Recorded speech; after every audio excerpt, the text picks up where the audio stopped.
Assalamualaikum warahmatullahi wabarakatuh. Perkenalkan, nama saya Naswa Gianisa dari kelas 12 IPA 9, presensi 21. Pada kesempatan kali ini, saya ingin menjelaskan mengenai mutasi. Di sini saya sudah memiliki mind map yang berisi jenis, dampak-dampak, serta penyebab dari mutasi. Namun sebelum membahas hal tersebut, saya ingin menjelaskan pengertian dari mutasi terlebih dahulu.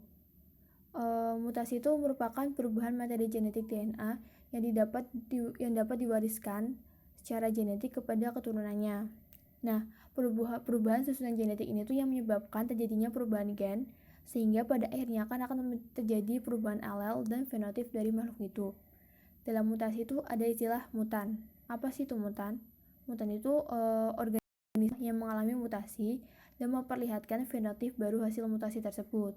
Lalu di dalam mutasi juga terdapat istilah mutagenesis. Mutagenesis itu peristiwa terjadinya mutasi. Nah, setelah kita membahas mengenai pengertian dari mutasi, kita akan membahas jenis dari mutasi. Jenis mutasi itu dapat dibedakan berdasarkan tempat terjadinya, berdasarkan manfaat bagi individu atau populasi, berdasarkan macam sel yang mengalami mutasi, berdasarkan faktor penyebab mutasi, serta berdasarkan jumlah faktor keturunan. Yang pertama, kita membahas yang berdasarkan tempat terjadinya mutasi. Berdasarkan tempat terjadinya mutasi, ada dua, yaitu mutasi kecil dan mutasi besar. Nah, apa sih itu mutasi kecil? Mutasi kecil itu disebut juga dengan mutasi gen atau point mutation, di mana mutasi itu terjadi karena adanya perubahan struktur DNA atau gen yang terjadi pada lokus tunggal kromosom. Mutasi gen itu dapat terjadi melalui berbagai cara, yaitu perubahan macam basa nitrogen dan perubahan jumlah nukleotida. Lalu yang kedua ada mutasi besar.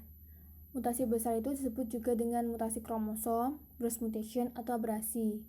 Mutasi besar ini tuh merupakan perubahan struktur dan jumlah kromosom, di mana sebagian besar tuh diakibatkan oleh kesalahan dalam proses meiosis dan sedikit dalam proses mitosis. Misalnya ada perubahan kombinasi kromosom, gagal berpisah, dan pindah silang. Lalu kita beranjak ke jenis mutasi berdasarkan manfaatnya bagi individu atau populasi yang mengalami. Yang pertama ada mutasi merugikan. Mutasi merugikan itu mutasi yang berakibat timbulnya ciri dan kemampuan yang kurang atau tidak adaptif pada individu.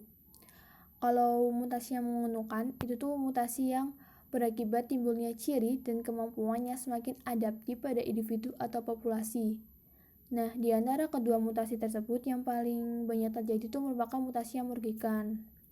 Lalu kita lanjut ke jenis mutasi berdasarkan sel yang mengalami mutasi. Yang pertama ada mutasi somatis, yang kedua ada mutasi germinal. Mutasi somatis itu mutasi yang terjadi pada sel soma. Bila perubahan sel somatisnya itu besar, sel-selnya itu dapat mati. Dan kalau dia dapat bertahan hidup, dia itu memiliki kelainan atau tidak bisa berfungsi secara normal. Nah, bila sel somatis itu tidak meliputi daerah yang luas atau yang kurang penting, itu dia tidak membahayakan. Namun bila dia meliputi daerah yang luas serta penting, itu dapat membahayakan, bahkan bisa menyebabkan kematian. Lalu ada mutasi germinal. Mutasi germinal itu mutasi yang terjadi pada sel germinal atau yang terjadi di dalam gonad. Hal ini tuh terdapat pada makhluk hidup yang bersel banyak dan bukan yang bersel satu, atau strukturnya tuh yang lebih sederhana. Nah, bila perubahan berlangsung pada gamet, maka akibatnya ditimbulkan itu begitu hebat, bahkan gamet pun akan segera mati. Lalu kita lanjut ke berdasarkan faktor penyebab mutasi, yaitu ada mutasi alami serta mutasi buatan. Yang pertama, mutasi alami. Mutasi alami itu disebut juga dengan mutasi spontan, yaitu mutasi yang terjadi secara alamiah atau dengan sendirinya. Beberapa hal yang menyebabkan terjadinya mutasi alami itu seperti sinar ultraviolet, sinar radioaktif yang terdapat di alam, radiasi nuklir, pancaran sinar kosmis, radiasi internal dari bahan radioaktif yang mungkin ke saluran pernafasan atau masuk ke dalam tubuh akibat pencemaran radioaktif dan kesalahan sewaktu replikasi DNA. Lalu, jika mutasi buatan itu merupakan mutasi yang terjadi karena campur tangan manusia. Nah, mutasi ini tuh disebut juga dengan mutasi induksi.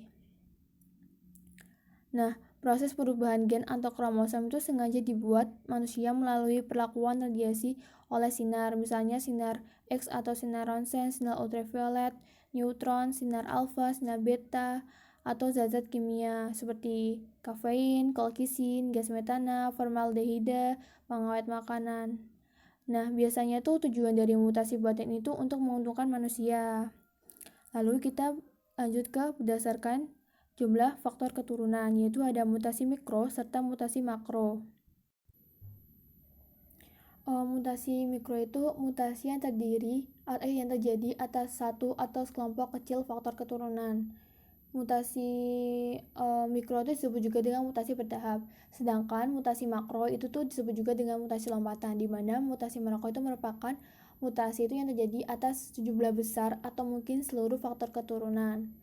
Dalam ruang lingkup mekanisme evolusi, terdapat dua macam pendapat mengenai dampak perubahan yang efektif supaya evolusi makhluk hidup dapat berlangsung.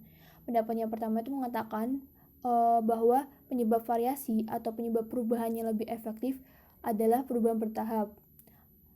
Dalam kurun waktu yang cukup lama, sedikit demi sedikit akan jadi akumulasi.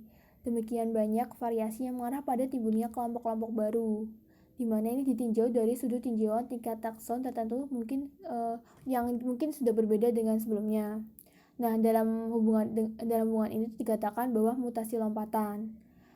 Skala perubahan demikian itu besar sehingga turunannya mewarisi banyak ciri sekaligus berubah atau relatif tidak beradaptasi. Sedangkan pendapat kedua itu mengatakan bahwa penyebab variasi yang efektif adalah mutasi lompatan.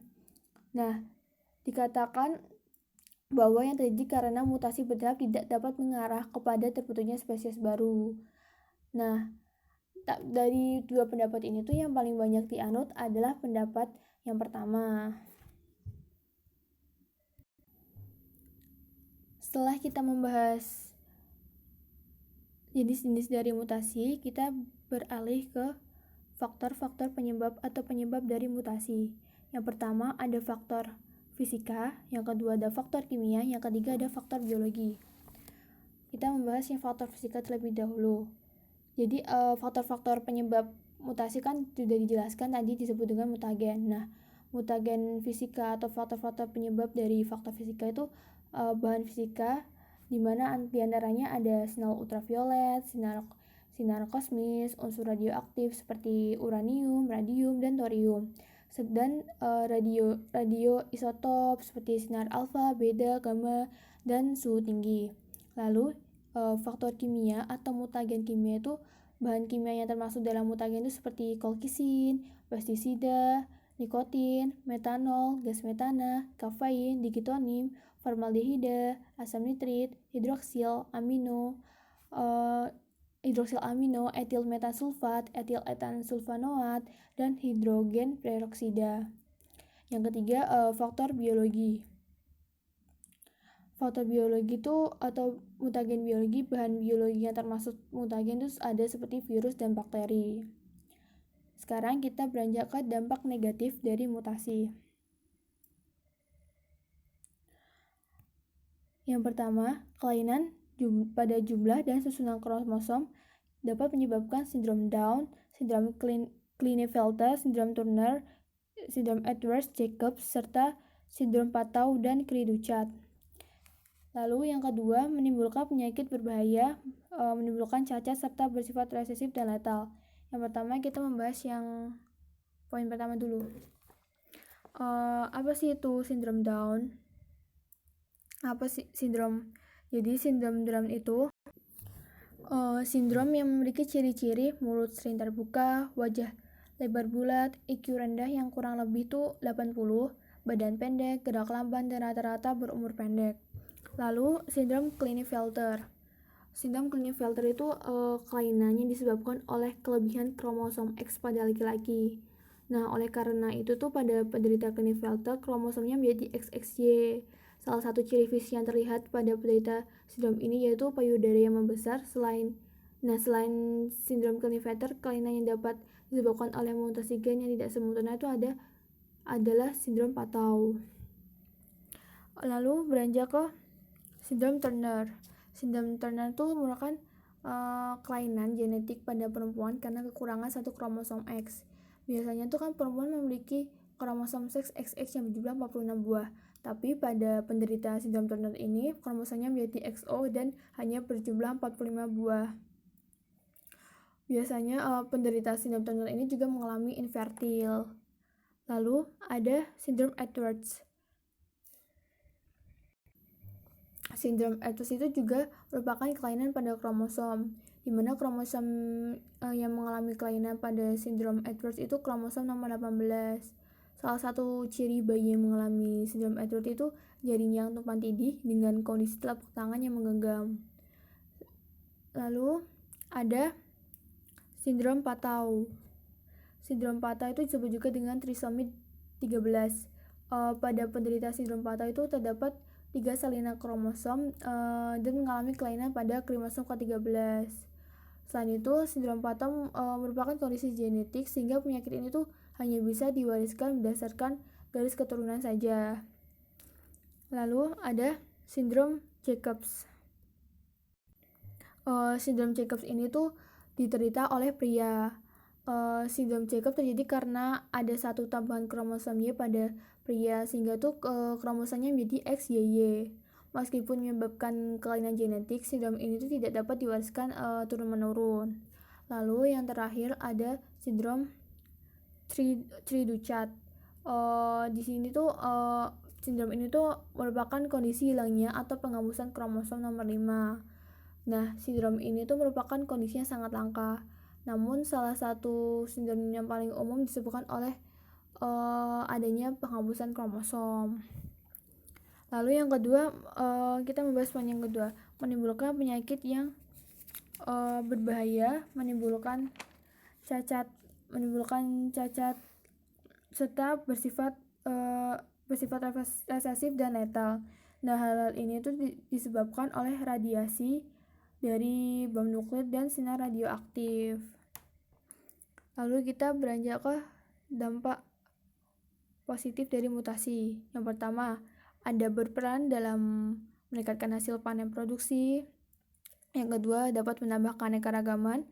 Ketiga, berperan sebagai proses penting evolusi dan variasi genetik. Dan yang terakhir, menghambat pertumbuhan dan perkembangan penyakit kanker dan AIDS.